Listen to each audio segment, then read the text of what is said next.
Wait. Pit Movie Recapped. I can feel it. Magandang araw sa inyo mga pit. Ngayon ay ipapaliwanag ko ang isang kwento ng pelikula na may pinamagatang The Quiet. Ang ating bidang si Dot ay isang pipi at bingi. Siya ay isang high school student, nang dahil sa kanyang kapansanan halos wala siyang kaibigan sa eskwelahan at ito ang dahilan kung bakit palagi din siyang nag-iisa. Matapos ang pagkamatay kamakailan ng nag-iisang ama ni Dot, ang pamilya na ng kanyang ninang ang nag-aalaga sa kanya ngayon. Gayunpaman, ang kanyang bagong kinakapatid na babae na si Ninya ay hindi gustong nandito siya sa bahay kaya ganoon na lamang kung bakit napupuot siya kay Dot nang walang dahilan.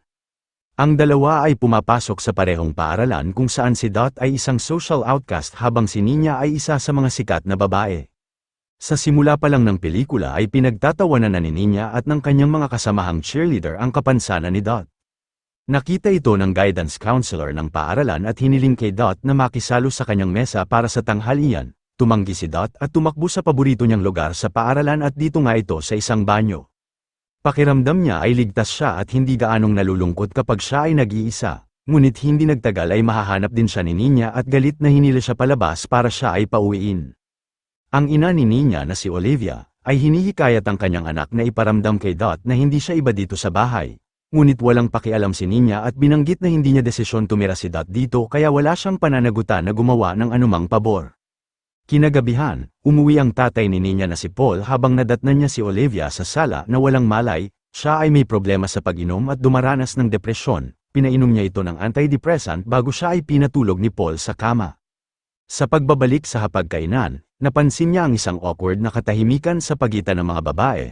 Para mabawasan ang tensyon, iminumungkahi niyang mag-aral sila ng sign language para kay Dot pero tinalikuran lang siya ni Ninya at lumayo. Kinabukasan, si Ninya at ang kanyang mga kaibigan ay nasa isang lamesa. Binanggit ng kaibigan niyang si Michelle ang paksa ng virginity at pinagtatawanan si Ninya sa pagiging 17 taong gulang na birhen. Maaari siyang magkaroon ng sinumang lalaki kung gugustuhin niya, kaya ngumiti lamang si Ninya sa kanila. Samantala napunta si Dot sa walang laman na music room ng paaralan at sinamantala ang pagkakataong tumugtog ng piano habang walang ibang tao. Noon pa man ay nagsasanay siya ng palihim, kaya maganda siyang tumugtog kahit hindi niya naririnig ang musika. Habang sa labas, narinig naman ng isa sa mga popular na lalaki sa school na si Connor ang kanyang pagtugtog at agad siyang nabighani dito. Tinitigan siya nito ng matagal bago umalis, habang naistorbo naman siya ng kanyang kaibigan. Maya-maya ay nagtagpo si Dot at Ninya sa banyo. Sinusubukan niyang huwag itong pansinin ngunit pilit siyang nilagyan ni Ninya ng lipstick. Iniisip ni Dot na maaaring ito ay isang bonding moment para sa kanila. Ngunit nang tumingin siya sa may salamin ay natuklasan niyang pinagkatuwaan lamang siya ng kanyang kinakapatid. Nang gabing yun, nahihirapang makatulog si Dot dahil namimiss niya ang kanyang ama. Paglabas niya para makalanghap ng sariwang hangin, napansin niyang nakabukas ang pinto ng kwarto ni Ninya. Sa kanyang pagsilip, nakita niya si Ninya at ang ama nitong si Paul na magkasama sa kama. Halos hindi siya makapaniwala sa kanyang nasaksihan kaya dali-dali na lang siyang tumakbo pabalik sa kanyang silid. Kinabukasan sa hapunan, humingi ng pahintulot si Ninya sa kanyang mga magulang na magpalipas ng gabi sa bahay ni Michelle. Hindi siya pinayagan ni Paul ngunit hinikayat siya ni Olivia na umalis. Nang magmatigas si Paul, itinaas ni Ninya ang kanyang mga paa sa binti ni Paul sa ilalim ng mesa. Sinusubukang siya nitong akitin upang siya ay mapagbigyan, kaya sa huli wala na lang siyang nagawa kay Ninya. Nagkaroon sila ng bahagyang pagtatalo bago umalis din ang lalaki. Nang mag-isa na lang si Olivia, inabot ni Dot ang isang note na nagtatanong kung pwede siyang manood ng sine. Nag-alok si Paul na ihatid siya doon, pumayag si Dot kahit na hindi siya komportable. Walang laman ang movie hall maliban kay Ninya at sa kanyang mga kasamang extra sa unahang upuan. Nakita ni Connor si Dot na nakaupong mag-isa at gusto niya itong lapitan ngunit pinigilan siya ng isang babae. Medyo masama ang loob ni Ninya para sa kanya ngunit hindi niya ito pinapahalata. Tinakpan niya ang kanyang dalawang tenga dahil nais niyang maramdaman ang pakiramdam ni Dot, ngunit natigilan siya nang mapansin na nakatitig ito sa kanya. Sa bahay, napuyat si Dot sa pag-iisip tungkol sa huling pagkikita nila ni Ninya. Doon bigla niyang napansin si Paul na bumababa kaya nagkunwari siyang natutulog. Hinaplos niya ang buhok nito at tinawag ang sarili na mahina sa tukso. Mukhang alam niyang mali kung ano ang ginagawa niya kasama ang kanyang anak ngunit hindi na siya makahinto sa ganitong gawain. Pumayag siyang kupkupin si Dot sa pag-aakalang maaaring pigilan siya ng presensya nito sa pagpunta sa kwarto ni Nina tuwing gabi ngunit malinaw na hindi ito nakatulong. Sa sumunod na eksena si Dot ay nag-iisa sa bahay, tumugtog siya ng piano, lingid sa kanyang kaalaman, umuwi si Nina mula sa paaralan at pinapanood lamang siya nito mula sa likod. Biglang naputol ang isang wire ng piano at tumama ito kay Dot, natigilan si Nina sa pagkabigla, napagtantong narinig niya si Dot na nagsalita sa mga oras na yun, ngunit nagpanggap siyang kakauwi lang at walang alam sa nangyari kanina. Kinabukasan, umupo si Nina kasama si Dot sa unang pagkakataon, habang tinitingnan siya ni Dot ng may pagkalito, nagsimulang magpaliwanag si Nina ng maliliit na detalye tungkol sa kanyang pribadong oras kasama ang kanyang ama. Malinaw na ginagawa niya ito para makita kung ano ang magiging reaksyon ni Dot. Bago umalis, sinabi rin niya na gagamitin niya ang baril ni Michelle para patayin ang kanyang ama. Hindi pa rin siya binibigyan ni Dot ng atensyon na gusto niya pero natatakot siya na baka nagsasabi ito ng totoo. Para mawala sa isip niya si Nina, pumunta siya sa music room para tumugtog ng piano. Napansin niyang nakatitig sa kanya si Connor mula sa pintuan, kinakabahan siya at sinubukang umalis ngunit pinigilan siya ng lalaki, inanyayahan niya itong makipag-date para magkasamang gumawa sila ng isang report, ngunit nabigo siya nang ipinakita ni Dot na tapos na siya dito. Nang gabing yun, ang pamilya ay naghahapunan ng magkasama nang kumatok si Connor sa pinto na ikinagulat ng lahat, hiniling niya kay Dot na pumunta sa library para suriin ang kanyang lab report. Sumang-ayon siya na sumama, doon dumating din si Michelle at nag-abot ng bag kay Nina, naaalala ni Dot na binanggit ni Nina ang baril ni Michelle at kinakabahan siya na baka plano niyang patayin si Paul. Sina Dot at Connor ay nasa isang kainan, napag-usapan nila ang tungkol sa ulat, ngunit kalaunan sinabi niya sa babae ang kanyang nararamdaman, at sa pag-aakalang hindi siya nito naririnig ay binanggit niya rin kay Dot na gusto niyang biyakin ang papaya nito na labis na ikinagulat ng babae. Biglang napansin ni Dot ang isang ambulansya na nagmamaneho patungo sa kanyang bahay at ipinagpalagay na may ginawang masama si Nina, nagmamadali siyang umuwi at nakahinga ng maluwag nang makitang ligtas ang lahat. Kasunod ay naglakad siya patungo sa silid ni Nina at narinig niyang hinuhubaran ito ni Paul.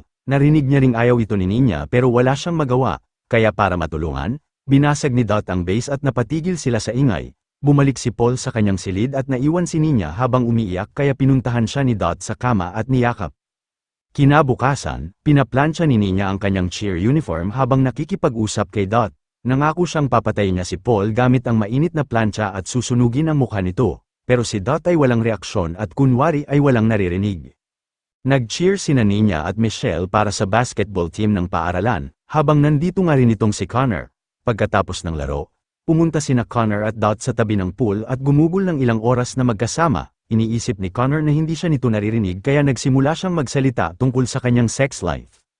Pero biglang hinubad ni Dot ang kanyang pangitaas at pagkatapos noon ay alam niyo na siguro ang kasunod. Samantala sa bahay, iminumungkahi ni Olivia na sina Nina at Connor ay magiging isang magandang mag-asawa. Dahilan para magalit si Paul habang inaakusahan niya pa ang asawa sa pagkukonsinti sa kanyang anak na parang kalapati na mababa ang lipad. Habang nag-uusap sila, hinubad ni Olivia ang kanyang damit at iniimbitahan siyang matulog ngunit hindi siya naaakit dito. Umuwi si Nina ng hating gabi na pagod pagkatapos mag-cheer sa buong araw. Binigyan siya ni Paul ng handbag bilang regalo pero mukhang may kapalit yata ito. Habang si Olivia ay ipapakita na gising at mukhang alam na niya ang nangyayari. Gayunpaman, wala siyang ginagawa para pigilan ang kanyang asawa. Hiniling ni Nina kay Paul na ipikit ang kanyang mga mata dahil may sorpresa ito para sa kanya. Sinabi niyang lumapit ito sa kanya habang hawak ang mainit na plancha, halos ilang pulgada na lang para masunog ang mukha nito ngunit sa sandaling yun, umuwi si Dot, natigilan si Nina at sinabi niya kay Paul na siya ay buntis. Si Paul ay natakot sa pag-iisip na maging ama ng kanyang apo, kaya naman, nang humingi sa kanya si Nina ng $1,000 para sa pagpapalaglag, pumayag siyang ibigay ito sa kanya sa susunod na araw. Pumunta si Nina sa kwarto ni Dot at ipinagtapat na hindi siya sapat na matapang para patayin ang kanyang ama. Kinabukasan ay ang sayawan sa paaralan, pinahiram ni Nina si Dot ng damit para sa darating na gabi. Doon, ibinunyag niya na nagsinungaling siya tungkol sa kanyang pagbubuntis. Sa totoo lang plano niyang kunin ang pera at tumakas sa ibang estado. Umaasa siyang maging stripper at kumita ng malaki sa ibang lungsod. Pagkatapos magtapat, naglagay siya ng lipstick kay Dot at sa pagkakataong ito ay natuwa si Dot sa nakita. Hinahanap ni Paul si Nina nang makakita siya ng isang napkin sa bag nito. Sinabi niya na hindi siya nireregla sa loob ng mahigit 6 na linggo, pero ngayon si Paul ay naghihinalang nagsisinungaling lamang siya. Ipinakita niya ang napkin at hiniling kay Nina na magsabi ng totoo. Sinusubukan ni Nina na gumawa ng kasinungalingan ngunit hindi na ito bumente kay Paul, kaya sinampal niya ito at sinimulan na naman niyang gumawa ng masama. Naririnig ni Olivia ang kanyang anak na umiiyak, ngunit wala siyang magawa. Narinig din ito ni Dot kaya huminto siya sa pagtugtog. Kumuha siya ng wire ng piano at naglakad papunta sa kwarto. Habang abala si Paul, mabilis niya itong sinakal gamit ang wire. Makalipas ang ilang segundo bago siya huminto at si Paul ay bumagsak sa sahig. Gulat na gulat si Nina habang isinusumpa si Dot sa pagpatay sa kanyang daddy.